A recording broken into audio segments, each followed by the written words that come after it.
Bem-vindo ao Inside da Volta, para quem gosta do pedal. No decorrer desta edição especial da Volta a Portugal em Bicicleta, temos conversado em dias diferentes com quem marcou a volta, alguns dos seus vencedores. Hoje vamos continuar com um ciclista que foi muito relevante no ciclismo português, mas não é português. O nosso contributo para a festa do ciclismo português hoje conta com a presença de Cássio Freitas. Olá, Cássio. Olá, boa tarde, amigos de Portugal. É um prazer enorme estar participando aí desse insight e estar revivendo grandes momentos do ciclismo. Obrigado nós por teres aceito o nosso convite. Cássio, venceste o prémio JN, voltas ao Algarve, venceste a volta de 1992, foste segundo noutra volta, enfim, e outras competições portuguesas que não consigo listar aqui todas. Também ganhaste provas no estrangeiro, nomeadamente em Espanha, representando equipas portuguesas. Tens um currículo extenso, mas também porque competiste muito tempo, não é? Tu deixaste de competir com que idade? Depois que saí de Portugal, foi o último ano que eu estive em Portugal, foi em 2000, pelo Cantanhede, né, o Cantanhede Marquês de Marialva. Eu cheguei até os 43 anos competindo aqui no Brasil. Tiveste uma carreira longa, sempre a competir aí com malta mais nova, muito bem. Diz-nos um bocadinho do que tens feito, estás distante, os teus fãs portugueses perderam-te o rasto, conta lá como é que tem sido a tua vida estes anos. Depois que eu eu encerrei a carreira no ciclismo, eu comecei a trabalhar com um comércio, né, uma loja voltada também ao ramo de bicicletas, tem uma loja de bicicletas, que eu atendo um público no geral, então o público amador e o público aficionado, né, de bicicletas. Mas é na minha cidade, moro no interior de São Paulo, em São João da Boa Vista, né, nomeadamente a cidade a 200 quilômetros da cidade de São Paulo, no interior do estado, né. E tens acompanhado a Volta a Portugal ao longo dos anos? Ou? Não, sim, todos os anos acompanho. Já tive a oportunidade de voltar a Portugal 2 anos que eu fui com uma equipe anterior do Brasil que estava com o projeto de fazer um ciclismo maior, né? Mas sim, acompanho todos os anos, tenho visto a evolução do ciclismo, o quanto melhorou as condições do ciclismo no geral, né? O ciclismo português cresceu bastante e bem diferente das nossas épocas de quando nós corríamos, né? Olha, portanto, na verdade, houve qualquer coisa que também aprendeste em Portugal e na Europa e que transportaste aí para o Brasil, não é? Como é que está o ciclismo no Brasil, Cássio? Como é que tem sido o desenvolvimento aí? A gente tem um trabalho, né, nesse meio termo que eu fiquei, que eu saí do ciclismo, eu tive a oportunidade de andar junto com a seleção do Brasil, em alguns campeonatos do mundo, Jogos Pan-Americanos, ligado à seleção feminina e à sub-23 dos homens, né? Tive a oportunidade de em alguns campeonatos que eu estive presente, encontrarmos com as seleções portuguesas que estavam também presentes. A gente teve um trabalho bom ao longo dos anos, mas a gente tem um pouco de diferente, um pouco de cultura, né? Então a nossa cultura não é muito voltada à bicicleta como a cultura dos países europeus, né, digamos assim, né? Então, o nosso ciclismo hoje regrediu muito, na minha opinião.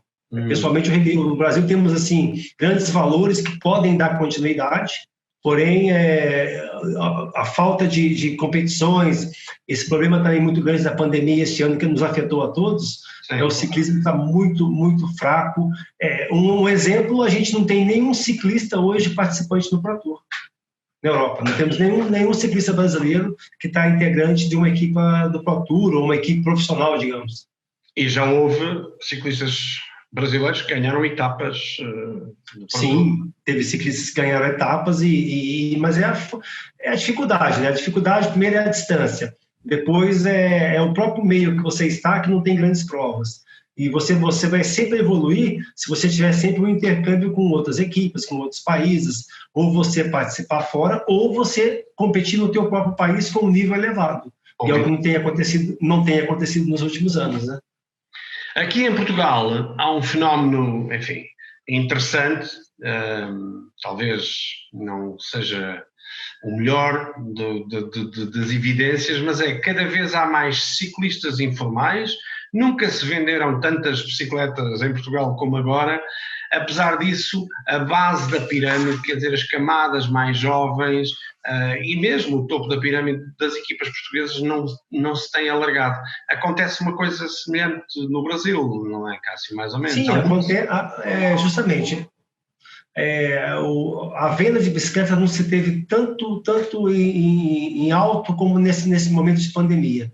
Quem usa bicicleta, andamos na contramão da pandemia, digamos assim, no Brasil, né? Vendeu-se muita bicicleta para os aficionados e para aqueles também que querem um desafio maior. Mas isso aí não acontece só em Portugal, como no Brasil.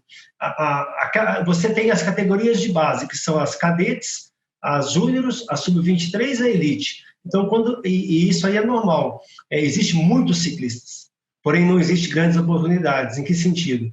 Naquele momento de transição, que é a do júnior para a sub-23 e para a elite, quando você tem que se afirmar como o profissional da bicicleta, que seria, você vai viver às custas do ciclismo, digamos assim, né? Então, você não tem a oportunidade. E a maioria dos corredores, não só em Portugal, como no Brasil, tenho certeza, eles abandonam o ciclismo porque eles não têm a oportunidade de seguirem as carreiras. A falta de equipes... E normalmente nesse ponto crucial, não é? Nessa idade. Sim, é aquele momento que você faz um trabalho dos 14 aos 16, dos 16 aos 18. São 4 anos trabalhando no ciclista.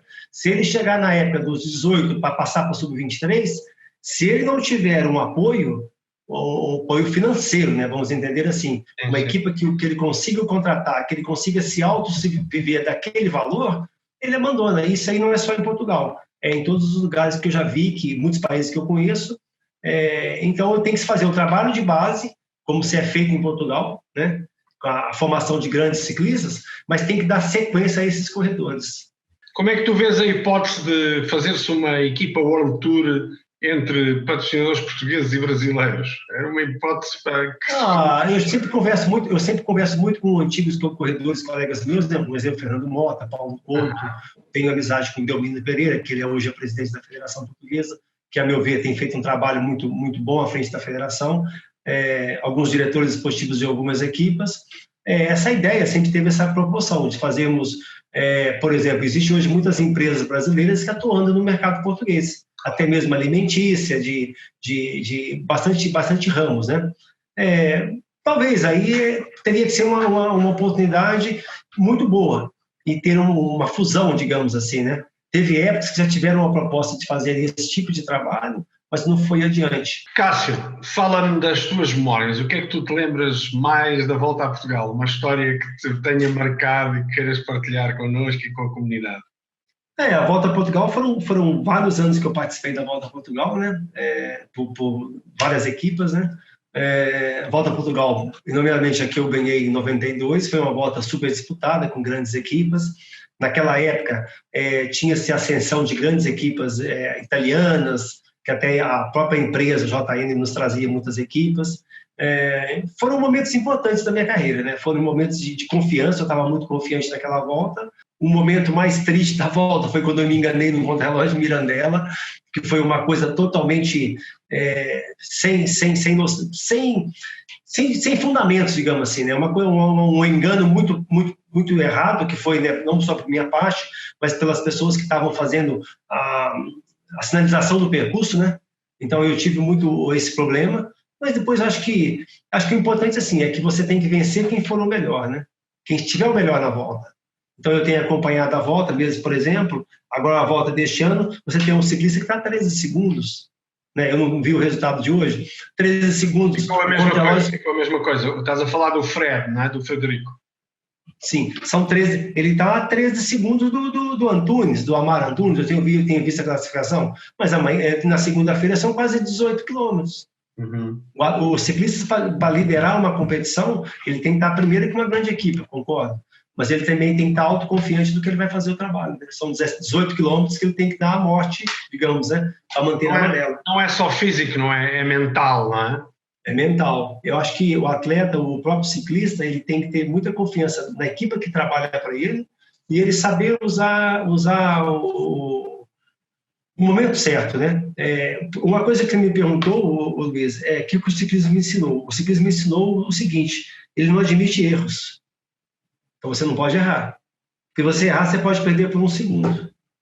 Uhum. Então, a peça principal do ciclismo hoje o ciclismo não pode admitir erros, né? Então acho que é a parte mais importante de um grande campeão, né? Muito bem. Cássio, muito obrigado. Foi mesmo um grande prazer voltar a falar contigo e ter estado aqui. Obrigado pela atenção que nos dispensaste.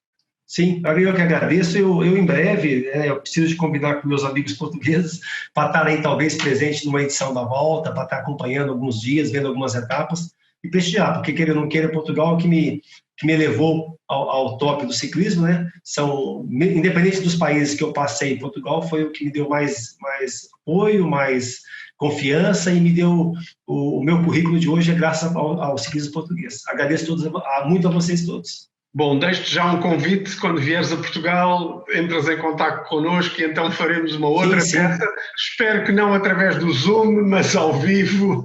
Sim, claro. Voltarmos a falar disso. Muito obrigado, Cássio. Com certeza, muito obrigado. Para continuar a acompanhar a conversa sobre a Volta e outros conteúdos relacionados com o ciclismo, subscreva o canal Inside no YouTube. Obrigado pela vossa companhia.